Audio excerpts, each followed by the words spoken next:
Hi there, I'm Elliot Sipka, and this is the Apatros review. Now, before I go on with this review, I have to mention a couple of things. First of all, actually both things are about the title. First of all, you notice that in the title for this video, the film's title has a certain name replaced by a certain euphemism in brackets. This is because YouTube seems to have an aversion towards mentioning this individual's name and the name of the party that they led, and that sort of thing. So I decided to play it safe. But if you want to find this movie, just replace that euphemism with the person's name and you'll find it. And also, as for the year, the reason why I put it as 1968/72 is because this film, this is actually a re-edit of a 1963 film called The Madmen of Mandoras. I will review The Madmen of Mandoras in the future, probably this year, I hope. And this re-edit was designed for television. I'll explain more about that later, but some sources, including the Internet Movie Database, claim that this telepic was released on the 18th of August 1968 in the United States. But that's extremely debatable, since the new footage that was added to the film has elements in it that were inconsistent with 1968. This telepic re-edit was made no earlier than 1972, as I'll explain later. Now, this was a telepic released on American television by Crown International, and it was directed by David Bradley. No, not that actor from the 90s in the Cyborg Cop films, somebody else. The screenplay was by Peter Miles, from a story by Steve Bennett. The producers were Steve Bennett and Carl Edwards. The photography was done by Stanley Cortez, the music by Don Hulett, and the art direction by Frank Paul Salos. Now, the cast includes Walter Stocker, Audrey Clare, Carlos Rivas, John Holland, Danny Lynn, Pedro Regas, and Bill Freed. Now, my review print was on the Mill Creek Pure Terror 50 film box set. The original Madmen of Mandoras version is also on the Mill Creek catalog, but not in this particular set. I think it's on the Drive-In Classic set. I don't know. You have to look. Now, print quality is better than most of the other prints in the set, but that's because Crown International Movies always had the best prints in Mill Creek's catalog, with a couple of exceptions. Now for the synopsis.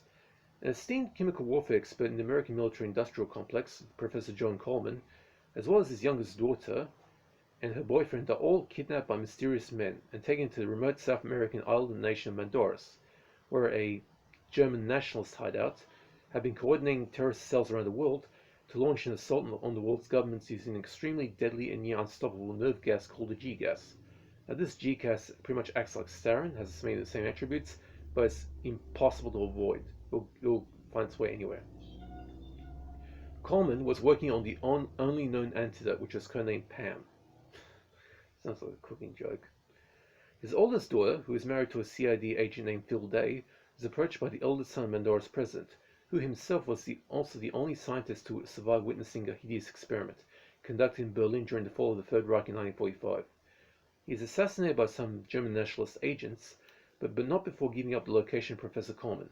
The Days decide to head to Mandoras to investigate and to rescue their family, but upon arriving there, they're intercepted and taken to the German nationalist base to find out the horrible secret of Mandoras.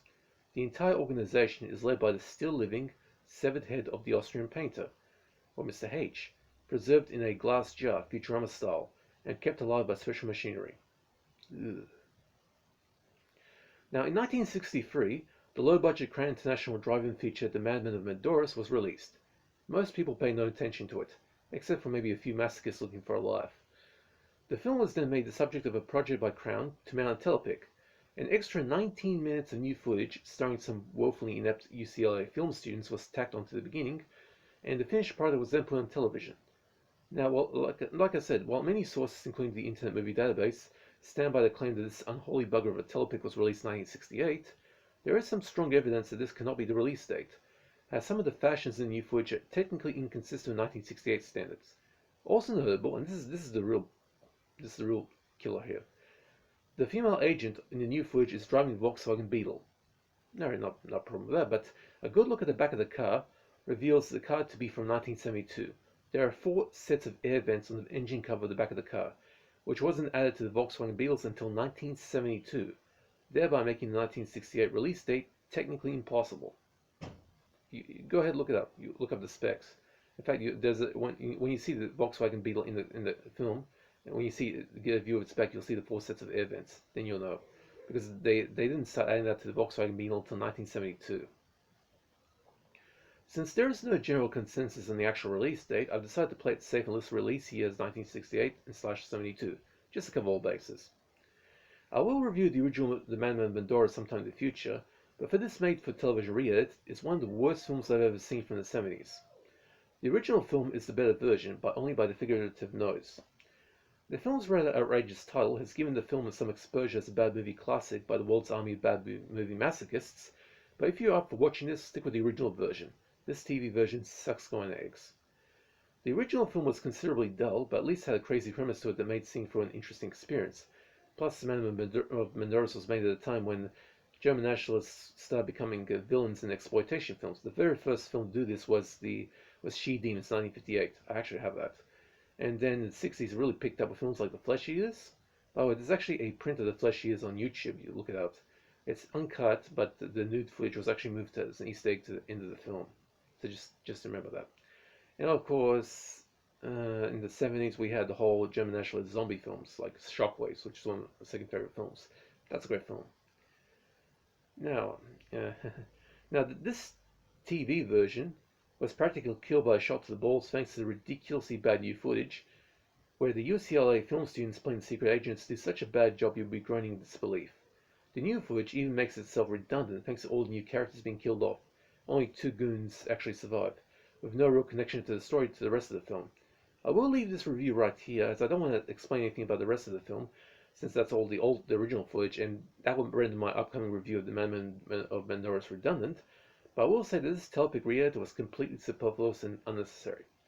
I'll give They Saved Brain a D-, 1 out of 10. This is an atrocious reedit of an older driving schlocker with a hell of a nasty premise.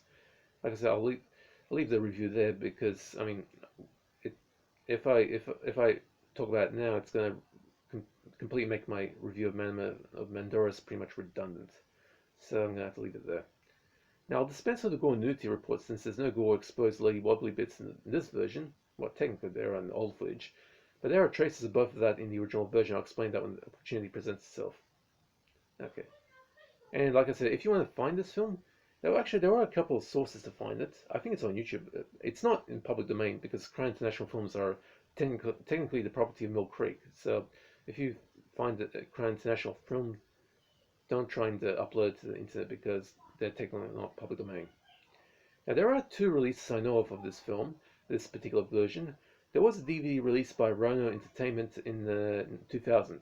Rhino was a label that did the VHS releases back in the day. And this DVD release was in 2000, and it's got the basically the reedit version. And the other version is on Mill Creek catalog, which is in the Pure Terror set. Madmen of Mandoras is also on a different Mill Creek set. I don't know why they didn't put both in the same set. Okay, hope you guys enjoyed that. So this film gets a D-, 1 out of 10. It's atrocious. Madmen of Mandoras was actually better. I've seen it. Technically. I mean, the new footage just makes it worse. Okay, I hope you guys enjoyed that. If you have any questions about films or DVDs, just hit me up in the comment section. I'll be happy to answer. Hope you guys are staying safe, and that's it for this review. See ya.